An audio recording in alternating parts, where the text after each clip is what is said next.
October 12 இரவு 7 மணிக்கு குடும்பஸ்தன் புத்தம் புதிய திரைப்படம்.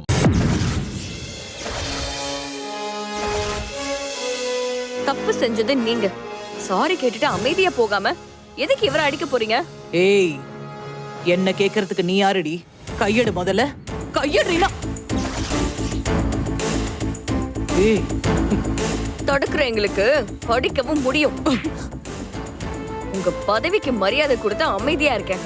பொறுப்புலயும் அதிகாரத்திலயும் இருக்கிறவங்க அதை மிஸ்யூஸ் பண்ணக்கூடாது. ஒன் வேல வந்தது உங்களோட தப்பு.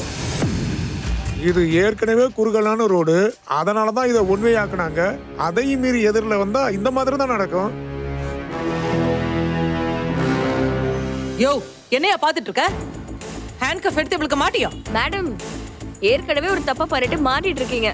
இப்ப மறுபடியும் இன்னொரு தப்ப பண்ணிட்டு சிக்கலுக்கு மேல சிக்கல் ஆக்கிராதீங்க. ஏய், என்னடி மிரட்டுறியா?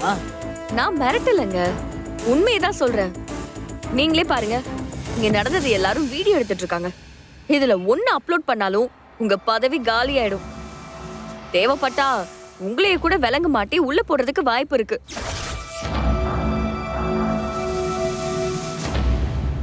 இன்னைக்கு ஆபத்துல இருக்கிறவங்கள காப்பாத்த வராங்களோ இல்லையோ, இப்படி வீடியோ எடுத்து போடுறதுக்கு நிறைய ஆளுங்க இருக்காங்க.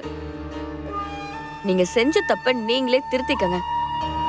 அடிக்க வந்த கையால அவரை பார்த்து சாரி கேட்டுட்டு அப்படியே அவரோட டேமேஜுக்கு காம்பன்சேஷன் கொடுத்துட்டு போங்க. எல்லாமே வீடியோல கவர் ஆகும். மனம் திருந்திய இன்ஸ்பெக்டர்னு கேப்ஷன் போட்டு அப்லோட் பண்ணுவாங்க. பட்டி தொட்டில எல்லாம் இருக்கிறவங்க உங்களை பார்த்து பாராட்டுவாங்க.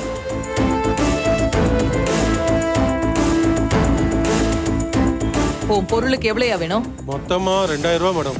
யோ, குடியா. வண்டி எடு. மேடம் மேடம் இருங்க, பணம் கொடுத்தா மட்டும் போதுமா? மன்னிப்பை யாரு கேட்பாங்க மேடம்? ஒரு வேலை சொன்னா அது முழுசா முடிக்க பாருங்க. போய் மன்னிப்பு கேளுங்க.